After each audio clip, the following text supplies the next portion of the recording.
pentru a ști ce avere am adunat.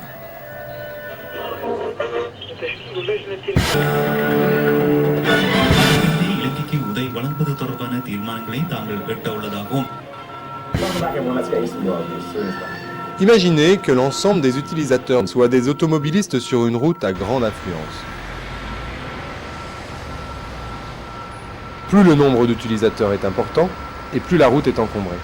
Résultat, les bouchons vont se créer sur les ondes, et on arrive de plus en plus difficilement à transporter les flux d'informations.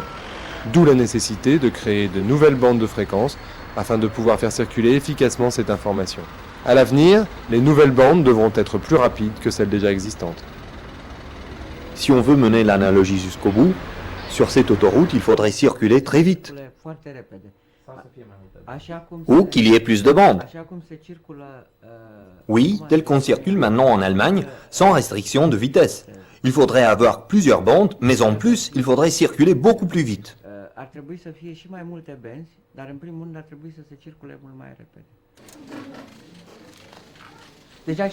Cette chose, on peut la remarquer chacun d'entre nous tous les jours. Au moment où en Europe il est 14h, 15h, et les États-Unis se mettent sur l'Internet, à ce moment-là, la vitesse de données décroît.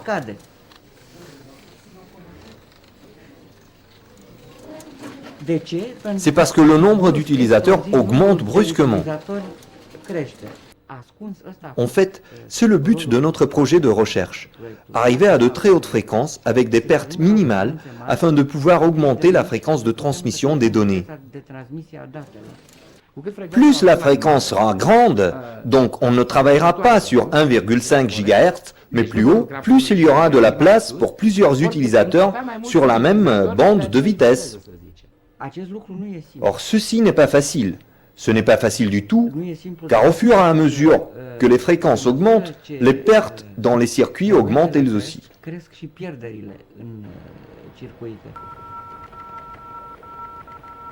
Aceste pierderi apar în special datorită substratului și în mod Ces pertes apparaissent spécialement dans le support, filtres, antennes, à de très hautes fréquences. La principale cause des pertes est due à la dispersion des ondes électromagnétiques dans ce support gros.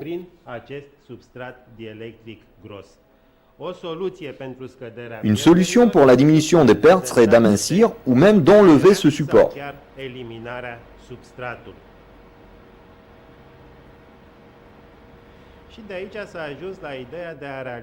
C'est ainsi qu'on a eu l'idée de réaliser des circuits sur membrane.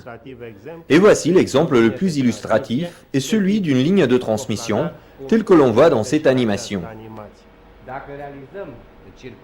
Si on réalise les circuits sur une membrane fine, le comportement du signal sera le même que si les composants étaient suspendus en air.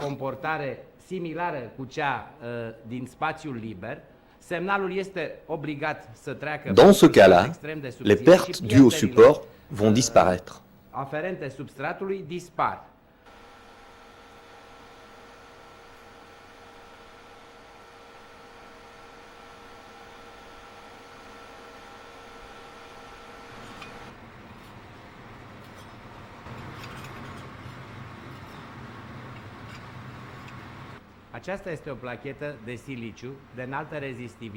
On a ici une plaquette sur laquelle on va réaliser dans ce four le premier pas de la fabrication du sandwich bioxyde de silicium, nitrure de silicium et bioxyde de silicium. Celui-ci sera le support des circuits pour les très hautes fréquences ayant 1,5 micron d'épaisseur.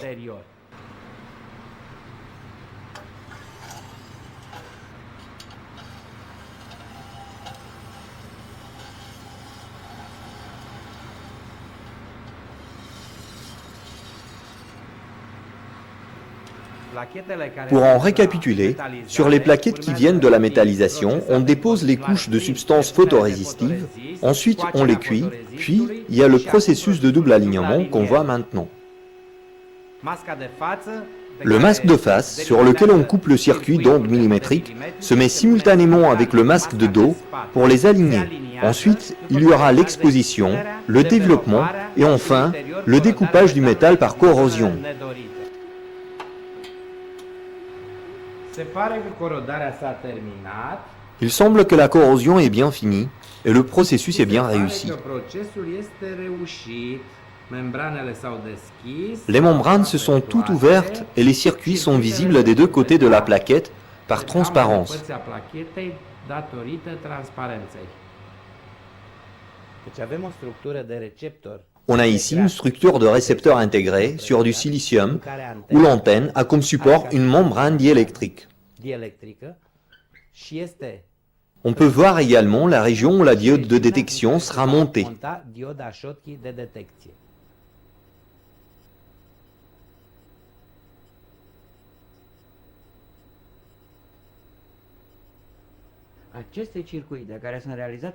Ces circuits sont réalisés sur des membranes fines d'1 micron. 1 micron, c'est presque la centième partie d'un fil de cheveux. Donc un fil de cheveux est 100 fois plus épais qu'une membrane de ce circuit. C'est grâce à elles que les pertes qui nous empêchent actuellement d'arriver à de plus hautes fréquences de communication vont être évitées, diminuées, de façon à ce que l'on puisse travailler dans ce domaine de fréquence.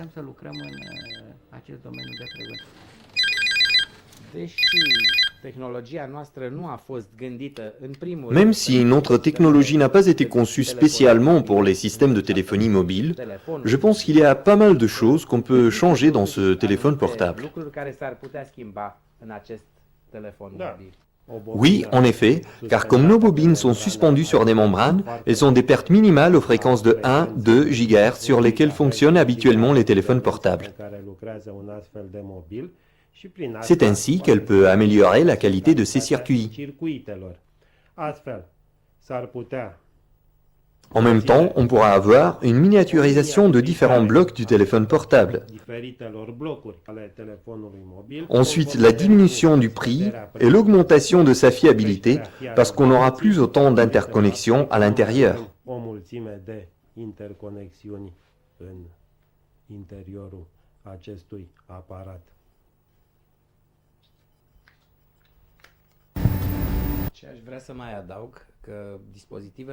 Ce que je voudrais rajouter, c'est que les dispositifs réalisés par ces technologies sur du gallium-arsène peuvent être utilisés dans les récepteurs allant jusqu'au domaine des fréquences de milliers de gigahertz.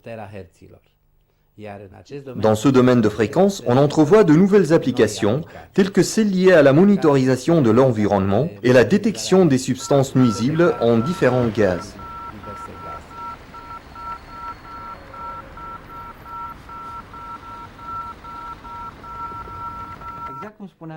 Tel que le disait Alexandru, les ondes millimétriques sont extrêmement bienvenues pour des courtes distances.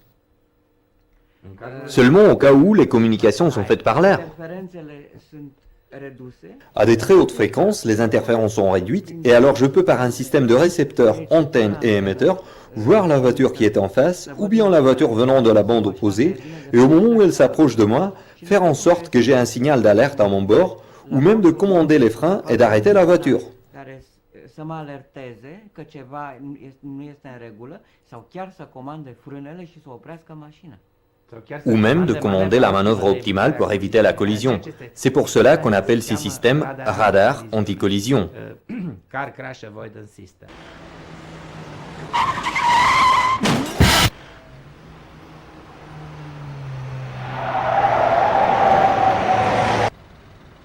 Donc c'est comme si on élargissait l'autoroute. En augmentant la fréquence, on augmente la vitesse et on augmente également le nombre de bandes.